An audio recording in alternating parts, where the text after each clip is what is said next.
ప్రాణహిత చెవిల ప్రాజెక్టును యుద్ధ ప్రతిపాదకన పూర్తి చేయాలని మంచిర్యాల జిల్లా లక్షెట్పేట ఐబీలో వామపక్ష ప్రజా సంఘాల సమావేశం నిర్వహించారు.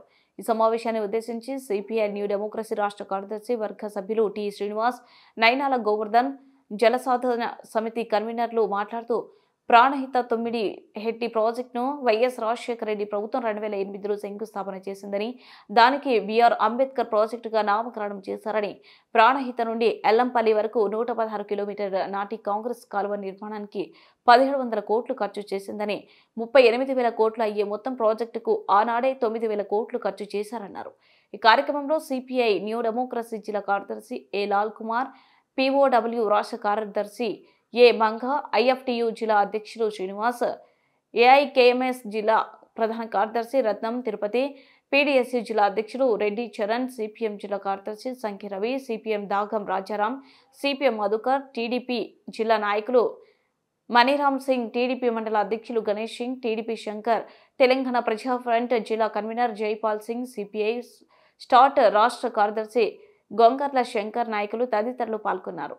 అన్యాయం జరుగుతుంది. ఫలితంగా రైతాంగం అతివృష్టితోటి అనావృష్టితోటి పెద్ద ఎత్తున నష్టపోతూ ఉంది. మన పక్కన 3 పక్కల మనకు నదులున్నా నీటిలో వాటా లేకపోవడం అనేటువంటిది ఇక్కడ ఉన్నటువంటి ప్రజాప్రతినిధుల యొక్క అసమర్థత. ఇది కనుకనే మేము కోరేటువంటిది ప్రధానంగా ఇప్పుడు మేము కాళేశ్వరం ప్రాజెక్ట్ ఏదైతే కట్టిండో కాళేశ్వరం అనేటువంటిది కమిషన్ల ప్రాజెక్టుగా మారిపోయింది. అది ఎందుకు పనికి రాకుండా పోయింది. ప్రపంచంలో అద్భుత ఇంజనీరింగ్ అన్నారు, టూరిస్ట్ స్పాట్గా కూడా రేపు పనికి వస్తో లేదో అట్లా దాని పరిస్థితి ఉంది. అందుకే కేసీఆర్ ప్రభుత్వం రాజశేఖర రెడ్డి ప్రభుత్వం ఏదైతే ఫౌండేషన్ వేసిందో 38,500 కోట్ల ప్రాజెక్ట్ ఏదైతే ఉందో ప్రాణహిత చేయాల అది సరైనటువంటిది. మనం అప్పటికే మనం కాలువలు దవ్వుకున్నాం కనుక దాన్ని పెండింగ్ పెట్టి కమిషన్ల కోసం అటు పోయింది. ఇప్పుడు మేము కోరేటువంటిది ఆనాడు కాంగ్రెస్ ప్రభుత్వం ఏదైతే ప్లానప్ చేసిందో జిల్లాకు కాళేశ్వరం కట్టినా 3 సంవత్సరాలు ఇక్కడ కనీసం ఈ కేసీఆర్ గవర్నమెంట్ డిపిఆర్ ఫైనల్ చేయలేదు. తుమ్మిడేటి దగ్గర కడుతున్నాయి, ఒక నీరు కూడా ఉమ్మడి ఆదిలాబాద్ జిల్లాకు ఇవ్వలేదు. కనుకనే మేము కోరేటువంటి కాంగ్రెస్ గవర్నమెంట్ వచ్చింది కనుక ఇప్పుడు మీరు ప్రతిపాదించింది గతంలో రాజశేఖర రెడ్డి గవర్నమెంట్ ఓపెన్ చేసినటువంటిది, శంకుస్థాపన చేసినటువంటిది. కనుక మీరు తుమ్మిడిహెట్టి దగ్గర మీరు తక్షణం మీరు డిపిఆర్ ఫైనల్ చేయండి. యుద్ధ ప్రాతిపదికన మీరు ప్రాజెక్టు నిర్మాణం చేసి జిల్లాలో ప్రతి ఎకరాకి సాగునీరు ఇవ్వాలనేటువంటిది మేము కోరుతా ఉన్నాం. అదేవిధంగా జిల్లాలో పెండింగ్ ప్రాజెక్టు జగన్నాథ్పూర్, అదేవిధంగా కొమరభీం ప్రాజెక్ట్ అయింది, కెనాల్స్ లేవు. జగన్నాథ్పూర్ ప్రాజెక్టు గత 20 సంవత్సరాలుగా అట్లే ఉంది, ఫైనల్ కాలేదు.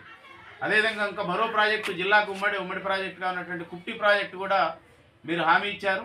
కనుక కుప్టిని, తుమ్మిడిహెట్టిని, పెండింగ్ ప్రాజెక్టుని వీటన్నిటిని ఉమ్మడి ఆదిలాబాద్ జిల్లాకు నీరు అందించే విధంగా ఈ ప్రాజెక్టులన్నీ తక్షణం వచ్చే బడ్జెట్లో నిధులు కేటాయించి తక్షణం ప్రారంభించాలని మేము కోరుతా ఉన్నాం. దీనికి సంబంధించినటువంటిది రైతాంగాన్ని ఈ జిల్లా యొక్క ప్రజల్ని చైతన్యం చేయడానికి 2వ తారీఖున ఫిబ్రవరి 2వ తారీఖున మంచిర్యాలలో అన్ని రాజకీయ పార్టీలు, వామపక్షాలు, ప్రజా సంఘాల తరఫున సదస్సు ఉంది. ఆ సదస్సు తర్వాత కార్యాచరణ మేము కూడా ప్రారంభిస్తాం. ప్రధానంగా నీటి ప్రాజెక్టులు అనేటువంటి ఉమ్మడి జిల్లాకు కావాలనేటువంటి మేము కోరుతా ఉన్నాం.